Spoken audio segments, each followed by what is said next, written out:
Subscribe कीजिए daily trending news channel को और बेल के बटन को दबाइए और आने वाले इंटरेस्टिंग न्यूज के मजे पाइए। क्योंकि संसद का सत्र चल रहा है, इसलिए संसदीय मर्यादा का तकाजा था कि मैं संसद में ही आकर बोलूं, बाहर कुछ ना कहूं। इसके लिए पिछले 3 दिन से प्रयास कर रही हूं। परसों मैंने आपको लिखित में कहा कि मैं स्टेटमेंट यहाँ आकर के उत्तर देना चाहती हूँ। आपने कहा शाम 5 बजे आ जाइए, लेकिन उससे पहले हाउस उठ गया। कल पुनः कोशिश की, आज फिर मैंने कहा कि 12 बजे अगर मुझे मौका दे दिया जाए, पर चलिए मौका मिला। अध्यक्ष जी, मैं थोड़ी सी पृष्ठभूमि से ये शुरू करना चाहती हूँ कि ये घटना 15 जून 2014 की है। हमारी सरकार 26 मई 2014 को बनी थी, यानी हमारी सरकार के बनने के मात्र 20 दिन बाद ये घटना घट गई। और घटना का पता ऐसे चला कि वहाँ से एक व्यक्ति जिसका नाम हरजीत मसीह है वो आया और उसने ये कहा कि हम 40 लोगों को ISIS के लोगों ने बंधक बना लिया था, 39 लोग मेरे सामने मार दिए गए और मैं अकेला वहाँ से बच निकला। हरजीत की कहानी में काफ़ी विरोधाभास हैं, लेकिन मैं अभी उसमें जाना नहीं चाहती। मैंने ये कहानी सुनने के बाद, क्योंकि मेरी ही सबसे पहले बात हुई थी हरजीत मसीह से, मैं उस सारी विस्तार में जाना नहीं चाहती। मैंने अपने यहाँ एम्बेसी को कहा कि ये कह रहे हैं कि मोसुल से अरबिल जाते हुए एक जंगल में हमको मार दिया। तुम पूरे मोसुल में चप्पा चप्पा छान मारो, मोसुल के आसपास भी 100 किलोमीटर तक छान मारो, कहीं तो 39 लाशें पड़ी मिलेंगी। और अगर लाशें भी ठिकाने लगा दी तो खून के धब्बे होंगे। आखिर 39 लोगों को गोली मार के कोई मार दे तो वहाँ तो पूल ऑफ ब्लड होना चाहिए, वो मिलेगा। तीसरा मैंने कहा कि ISIS वालों की एक आदत है, जब वो किसी एक देश के नागरिकों को बड़ी संख्या में मारते हैं तो उसकी सूची निकालते हैं। देखो कोई सूची निकली है क्या? चौथा मैंने कहा कि वो इतने निर्दयी हैं कि वो तस्वीरें भी उनका वीडियो बना के बताते, कोई वीडियो है क्या? अध्यक्ष जी, ना तो हमें कहीं लाशें मिली, ना हमें कहीं खून के धब्बे मिले, ना कोई सूची सामने आई और ना कोई वीडियो तस्वीर का सामने आया। उसके बाद हमने सोचा कि अब कम से कम इनकी तलाश करनी चाहिए और हमने तलाश करनी शुरू कर दी। ये बात 15 जून की है। उसके बाद पहला सत्र जो आया संसद का वो नवंबर में आया। 24 नवंबर 2014 को मैं इस सदन में आई, क्योंकि उससे एक दिन पहले 2 बांग्लादेशी लोग, शफी और हसन, उनके इंटरव्यूज चल रहे थे जो हरजीत को ही कोट करके कह रहे थे कि वो मारे गए। श्री ज्योतिरादित्य सिंधिया जी ने ये विषय यहाँ उठाया। वास्तव में उन्होंने कोई नोटिस नहीं दिया था, मैंने स्वयं आपसे मांगा था कि मैं स्पष्टीकरण देना चाहती हूँ, लेकिन जब उन्होंने नोटिस दिया तो मैंने कहा बेशक नोटिस नहीं दिया है पर आप इनको बोलने दीजिए। उन्होंने विस्तार से अपनी बात रखी। उसके बाद मैंने उस चर्चा में भाग लिया और स्वयं। अब मैं यहाँ आपसे कहना चाहती हूँ कि मैंने जो कुछ किया केवल सदन को विश्वास में लेके नहीं किया, इस सदन की अनुमति से किया। और ये संयोग है कि पीठासीन आप ही थीं। और मैंने क्या कहा, मैं उस कार्रवाई 24 नवंबर 2014 की लोकसभा की कार्रवाई के वो अंश लाई हूँ, पूरी कार्रवाई लाई हूँ, लेकिन वो संबंधित अंश पढ़कर सुनाना चाहती हूँ। मैं सदन से कह रही हूँ, आप मुझे बताइए कि एक व्यक्ति ये कह रहा है कि वे मार दिए गए और हमारे 6 सोर्सेज ये कह रहे हैं कि वो मारे नहीं गए, जिंदा हैं। मुझे क्या करना चाहिए? क्या ये स्वीकार करके कि वे मार दिए गए मैं हाथ पर हाथ रखकर बैठ जाऊं और उनकी तलाश छोड़ दूं? ये आसान विकल्प है, ये आसान विकल्प है। लेकिन दूसरा विकल्प ये है कि जो 6 सोर्सेज हमारे कह रहे हैं कि वो मारे नहीं गए और जिंदा हैं, उन पर विश्वास करते हुए आगे बढ़ूं और उनकी तलाश करूं। मैंने बार बार सदन में ये कहा कि मेरा उनसे डायरेक्ट संपर्क नहीं है, मेरे पास ठोस सबूत उनके जिंदा होने का नहीं है, लेकिन मेरे पास ठोस सबूत उनके मारे जाने का भी नहीं है। तो केवल बुद्धिमत्ता का तकाजा ही नहीं, जिम्मेदारी का तकाजा भी ये कहता है कि मैं दूसरे विकल्प को स्वीकार करूं और आगे बढ़ूं। पर मैं यहीं नहीं रुकी। मैंने कहा मैं आपको आश्वस्त कर रही हूं, बता रही हूं कि जिस दिन मुझे एक भी ठोस सबूत हरजीत की बात का मिल गया तो मैं आकर बता दूंगी कि वो मारे गए। उसके आगे अध्यक्ष जी, मैं यहाँ बोल रही हूँ, अध्यक्ष जी मैं आपकी आज्ञा से इस सदन की अनुमति चाहूंगी। मैंने शब्द इस्तेमाल किया, अनुमति। आपकी आज्ञा से इस सदन की अनुमति चाहूंगी कि अगर उन्हें लगता है कि मेरा रास्ता सही है, मुझे हरजीत के बयान पर विश्वास करके अपने प्रयास रोकने नहीं चाहिए, तो मैं निश्चित चाहूंगी कि मुझे इस सदन की मदद मिले ताकि मैं अपने प्रयास में आगे बढ़ती रहूं। आज ज्योति को याद होगा या नहीं होगा, वो मेरी बात खत्म होने के बाद मुझे बाहर कॉरिडोर में मिले और उन्होंने कहा कि इतना जिम्मेदाराना बयान देने के लिए मैं आपको बधाई देता हूं। अध्यक्ष जी, अभी मैं यहाँ सुन रही थी वेल में, जब मैंने कहा मैं बोल रही हूँ, खड़गे जी की तो जानकारी सही नहीं थी कि मैंने राज्यसभा में बोला है और कोई प्रिविलेज मोशन आया। मैं अभी राज्यसभा में बोली ही नहीं हूँ। राज्यसभा में कल का समय तय हुआ है, कल बोलूँगी। लेकिन यहाँ एक व्यक्ति बार बार कह रहे थे 3 साल से तो मिसलीड करती आ रही हैं, क्या बोलेंगी? मैं यही बात कहना चाहती हूँ, क्या मिसलीड करती आ रही हूँ कि मैंने उनको मरा हुआ घोषित नहीं किया? क्या क्या बोला है ना अभी? हाँ, सदन में वो तो रिकॉर्ड में नहीं है। नहीं, अभी जो बोला रिकॉर्ड में नहीं, वो खुद ही अपने सीट पे बैठकर कहे भी नहीं, उसका रिकॉर्ड भी नहीं हुआ।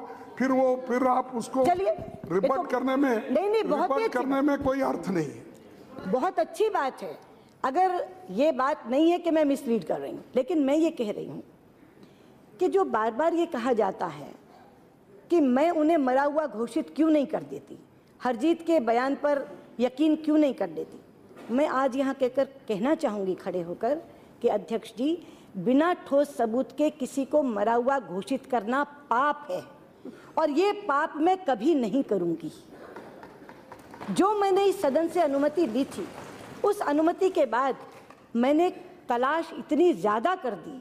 मैंने खाड़ी के 6 देशों के विदेश मंत्रियों से बात की और आज सदन के साथ शेयर करना चाहती हूँ कि मुझे कहीं से पता चला कि शायद टर्की की मदद इसमें मिल सकती है। कोई बायलैटरल मीटिंग लिए बिना मैं रात को 12 बजे टर्की पहुँची, सुबह 9 बजे उनके विदेश मंत्री से बात की और 10 बजे वापस लौट आई। और जितने भी देश इसके तलाश में मदद कर सकते थे उन सब से मैंने भी बात की, प्रधानमंत्री जी ने भी बात की। और आज यहाँ कह सकती हूँ कि जब सोर्सेज की बात करती हूँ ना, वो राह चलते सोर्सेज नहीं है, वो सड़क चलते लोग नहीं है कि हमने उनको देखा। एक देश के राष्ट्रपति ने मुझे कहा, दूसरे देश के विदेश मंत्री ने मुझे कहा। तो हम लोग इसमें जो आगे बढ़ रहे थे वो यही सोचकर बढ़ रहे थे कि हमारी जिम्मेदारी या तो ठोस सबूत के साथ मारे जाने का मिल जाए तो वो बता दें और जिंदा होने का मिल जाए तो वो बता दें। और यहाँ मैं एक बात और कहना चाहती हूँ, मैं 12 बार उनके परिवारों से मिली हूँ। ये ठीक है 3 बार भगवंत मान जी स्वयं लेकर आए हैं उनको, 3 बार, लेकिन मैं कुल 12 बार मिली हूँ। और 12 के 12 बार में ये सावधानी मैंने हमेशा बरती कि जो भी जानकारी मेरे पास होती थी शेयर करने के बाद मैं 3 वाक्य ज़रूर कहती थी। पहला, मेरे पास कोई सबूत नहीं है उस बात का जो कह रही हूँ। दूसरा, ये जानकारी दूसरे सूत्रों से मिली है। तीसरा, मेरा उनसे कोई डायरेक्ट संपर्क नहीं है। 12 के 12 बार मैंने अपनी बात ये कहकर समाप्त की। अध्यक्ष जी, मेरे क्योंकि MOS आर्मी चीफ रहे हैं, हम लोग बैठकर बात कर रहे थे तो उन्होंने ये कहा कि युद्ध की भी एक परंपरा है। युद्ध जब समाप्त होता है तो 4 श्रेणियों में लोगों को बांटा जाता है। पहला, POWs, प्रिजनर ऑफ वॉर्स, जो दूसरे देश की कैद में होते हैं। मिसिंग, जो गुम होते हैं, गायब होते हैं, जिनके बारे में पता नहीं होता। तीसरा, किल्ड, जो मारे जाते हैं। और चौथा, बिलीव्ड टू बी किल्ड। मैं आपसे ये कह रही हूं कि जो मिसिंग नहीं है और बिलीव्ड टू बी किल्ड हैं, उनके लिए भी सरकारों की ये जिम्मेदारी है कि उनकी फाइल तब तक बंद ना की जाए जब तक उनके मारे जाने का कोई सबूत नहीं मिल जाए।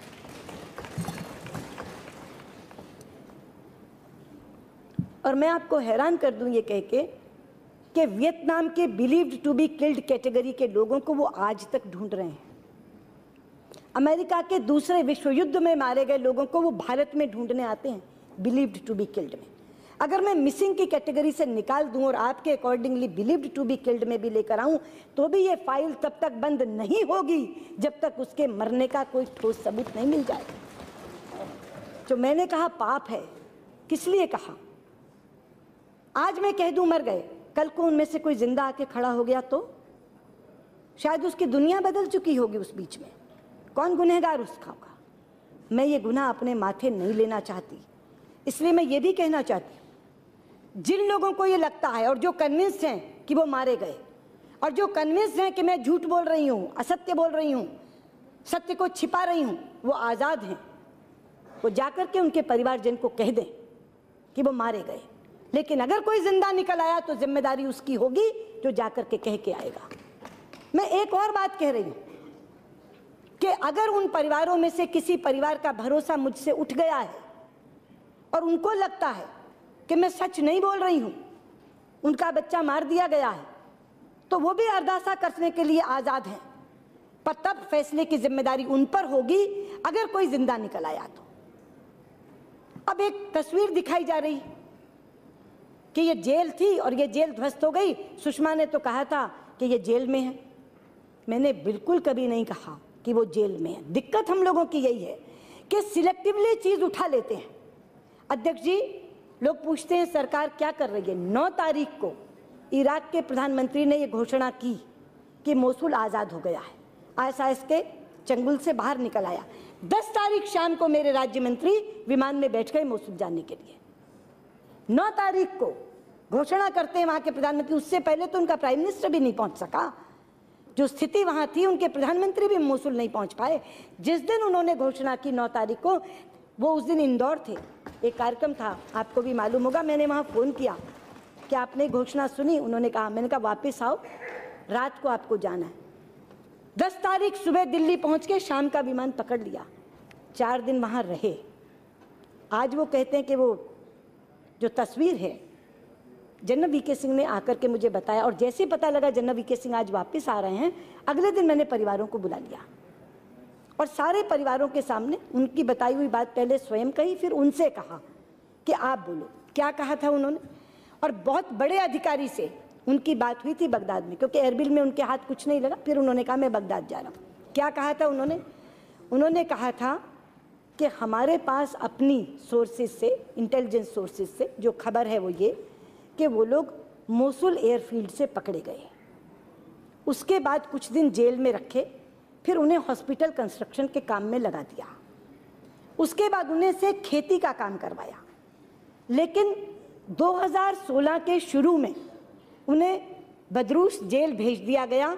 उसके बाद आज तक हमारा उनसे संपर्क नहीं है। 2016 की शुरुआत यानी 1.25 साल 1.5 साल हो गया। इस 1.25 साल 1.5 साल में क्या हुआ?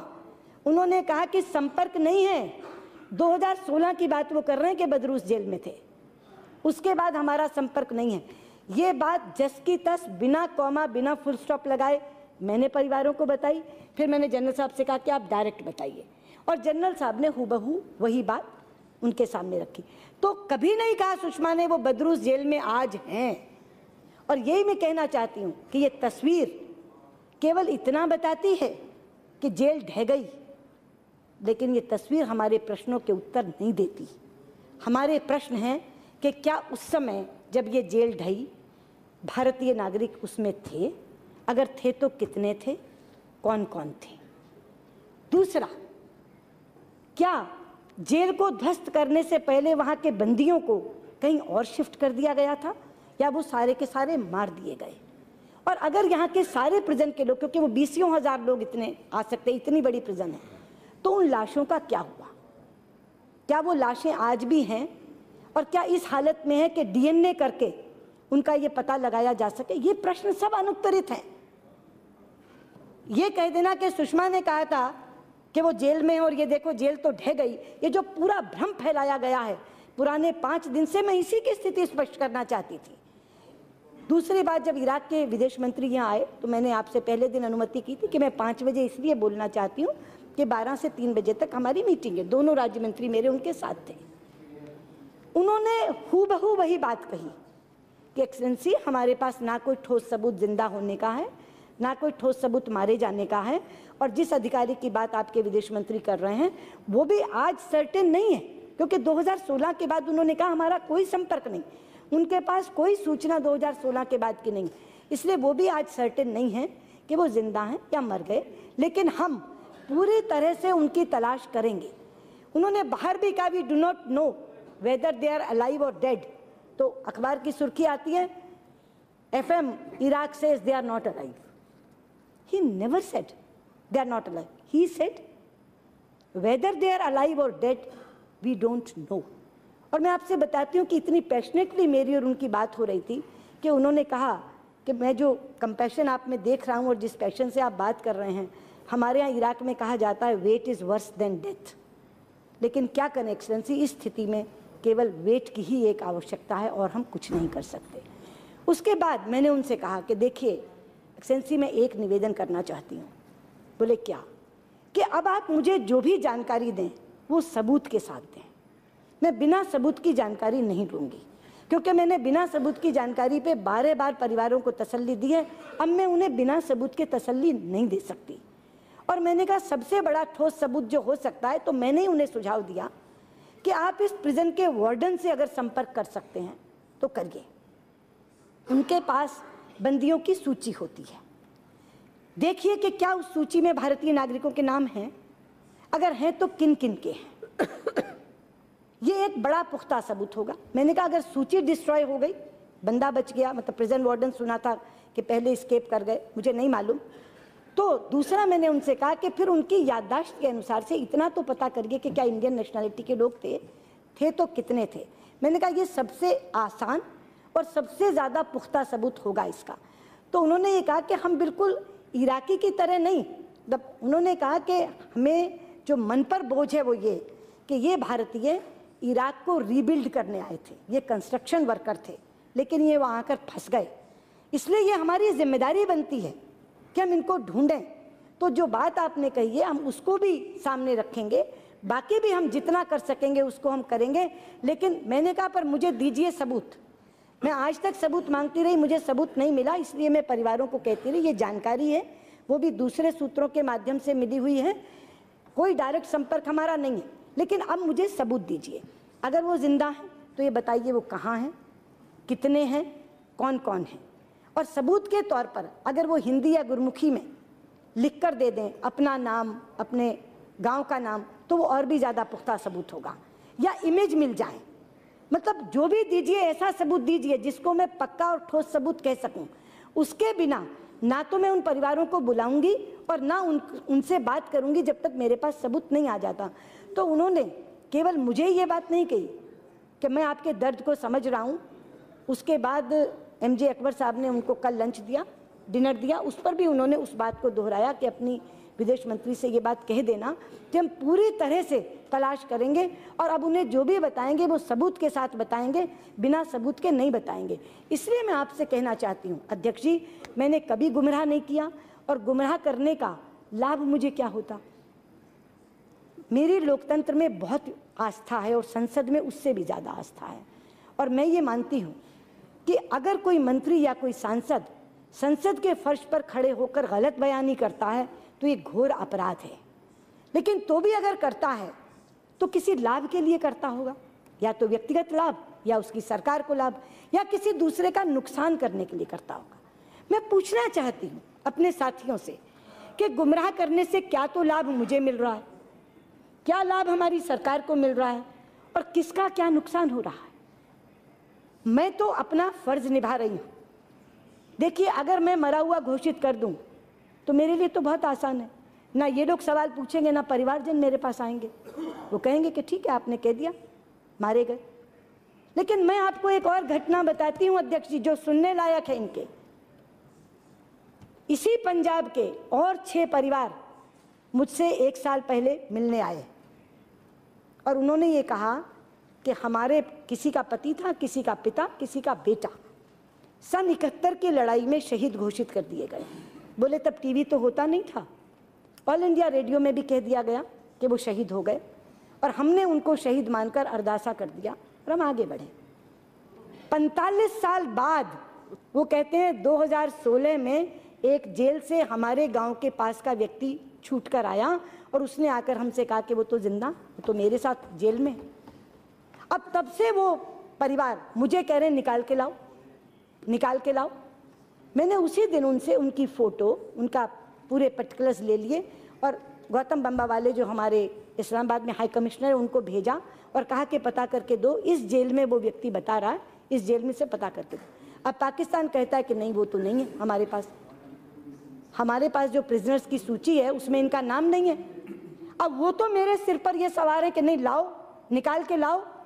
71 में कह दिया था तत्कालीन, वो देखो हाँ सहमति में सिर हिला रहे क्योंकि उन्हें मालूम है ये बात। वो कहते हैं हाँ नहीं वही मैं मिलने आए थे और उनको जब कोई उनका पड़ोसी आया तो उन्होंने कहा कि वो जिंदा है, वो बुत लगा के बैठे हैं अपने गांव में। लेकिन अब इसके लिए मैंने आपके यहाँ लेटर भी दिया था मैडम। इसे मैं आप ही की बात करूँ ना, इसीलिए अब एक तरफ तो 45 साल बाद वो मुझसे कह रहे हैं कि निकाल के लाओ, निकाल के लाओ। दिन में 2 बार फोन आता है उनका, क्योंकि बीच में जब मैं अस्वस्थ थी तो उनको लगा कि वो मेरे से संपर्क नहीं कर पाते। दिन में 2 बार फोन आता है। मैं उन्हें कह रही हूँ कि हम तो भी लगे हुए हैं, एक कमेटी होती है जुडिशियल कमेटी, अगर हम उसका पुनर्गठन करना चाहते हैं कि वो जाकर के जेल में देखे। लेकिन मैं ये कह रही हूँ एक तरफ तो ये है, एक और केस बताती हूँ। एक बच्चा 7 साल का करीब आज से 21 साल पहले अपने पिता के साथ खेत में खेलते खेलते सरहद पार कर गया, उसका नाम नानक सिंह है। अब उसके पूरे घर वाले मुझे कहते हैं कि वो तो पाकिस्तान की जेल में है, आप लाओ। हम लोग उनको कह रहे हैं बार बार, पाकिस्तान मना करता है कि नहीं ऐसे इस्लाम का कोई व्यक्ति नहीं है। तो हम फोटो भेजते हैं कि इस शक्ल का कोई व्यक्ति है, वो कहते नहीं। उसने पंजाब हरियाणा हाई कोर्ट में रिट डाल दी कि कहो सरकार से निकाल के लाएं। तो मेरा ये कहना है कि एक तरफ तो जो लोग मारे घोषित कर दिए, 1 मिनट मुझे पूरा कर लेने दीजिए, आप उसके बाद जो पूछेंगे मैं जवाब दूंगी। Nothing is going on the record like this. No I am sorry. Yes Sushma ji, you continue, nothing. तो एक तरफ तो नानक सिंह का पूरा परिवार मुझसे कह रहा निकाल के लाओ, पाकिस्तान चाहे कुछ भी कहता रहे मगर निकाल के लाओ। दूसरी तरफ ये 6 परिवार कह रहे हैं कि 71 में तत्कालीन सरकार ने शहीद घोषित कर दिया था मगर वो तो जिंदा हैं, उन्हें निकाल के लाओ। मैं और बताती हूँ, जो आपको मालूम होगा मेजर धन सिंह थापा, उनको उस समय की सरकार ने शहीद घोषित किया, मरणोपरांत परमवीर चक्र से पुरस्कृत किया और बाद में वो जिंदा निकल के आ गए क्योंकि वो चीन की जेल में थे। तो मैं ये नहीं कह रही, मेरी रूस के विदेश मंत्री से बात हुई, मैंने उनसे कहा कि एक्सेलेंसी कुछ कर सकते हैं क्या ऐसा।